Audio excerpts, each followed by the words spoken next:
Good morning and welcome to another episode of Back to the Past. I am Blair. Part of owning property that has so many trees on it is doing tree maintenance, and it seems like I spend a lot of my time doing chores doing tree maintenance. Well, this past storm that we had, there were so far 9 confirmed tornadoes. Both of them went well around me on both sides, to the north and south. None here, but got just a ton of rain. I had 1.07 inches of rain in 5 minutes in this last storm. So I mean, it was just pouring down buckets, and there were some pretty high straight line winds with that, maybe even some rotation here. And I was kind of surprised when the next day I went outside and didn't see an awful lot of damaged trees. But then a couple days later, walking around, I happened to look up and I saw something that really is a pretty dangerous situation. So let's take a look at that.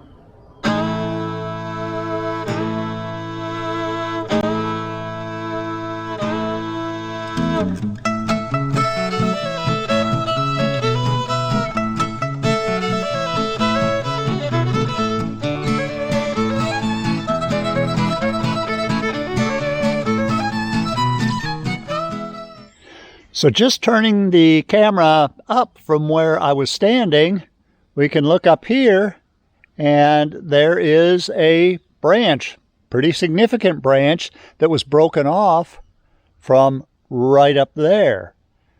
Now, it wouldn't take much for that branch to come down. It's really hanging up just by a small limb on that side, and it could actually slide down off of that 4-inch diameter branch there. And even though that branch is dead, you wouldn't want to get hit by it, but it probably weighs several hundred pounds. I had a lift reserved for this weekend, but it is supposed to be a stormy weekend, and I want to get that branch down because it will fall. Let's see if we can see it here.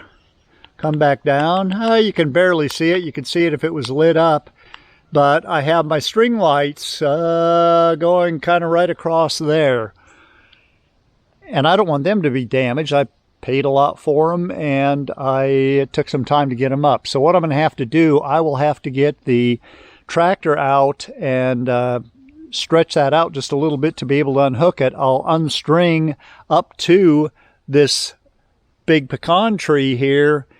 And then I think what I'll do is I'll go ahead and set up an extension ladder, see if I can tie off to the end of that branch, and then go over the top of the tree limb and pull it with the tractor that way, allowing this end of it to drop off.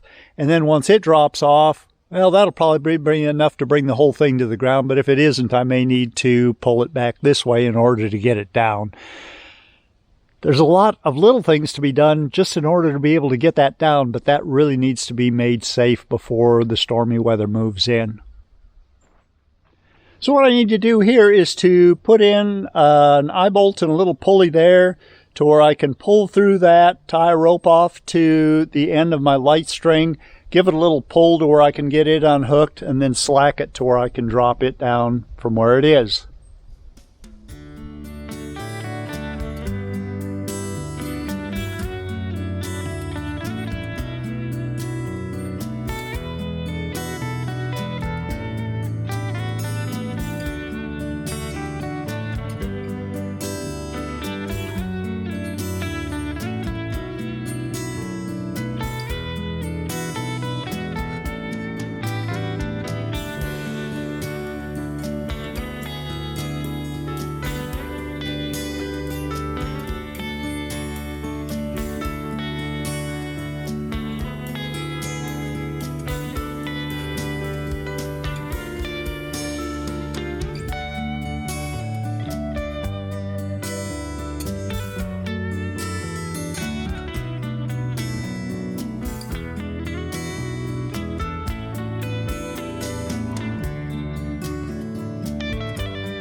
That got it down safely. It took actually a little more than I thought it would. I thought I could probably pull it down when I looked at it.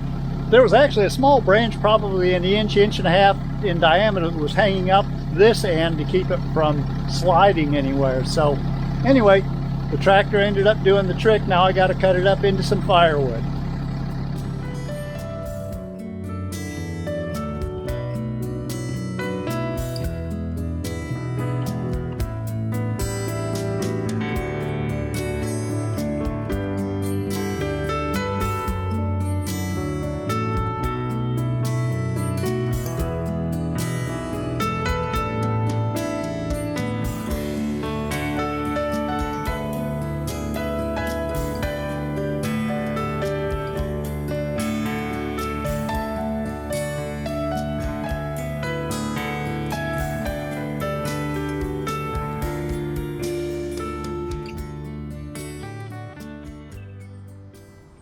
That is a hazard out of the way. I'm glad to have it done.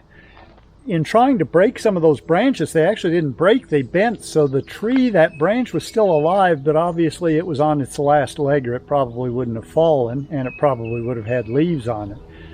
All that I got left now is to burn all of that I cut up, and this job will be complete. Now, with the silver maple, in Colorado, I absolutely loved them. They were a beautiful tree. They turned beautiful colors in the fall.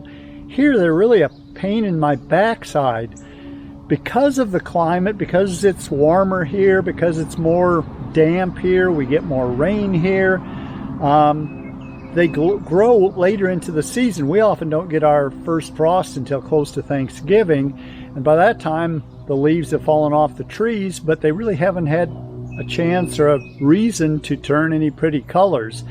Now, we still get the same variety of colors that there would be in like Maine and New Hampshire and stuff, but they're not nearly as vibrant.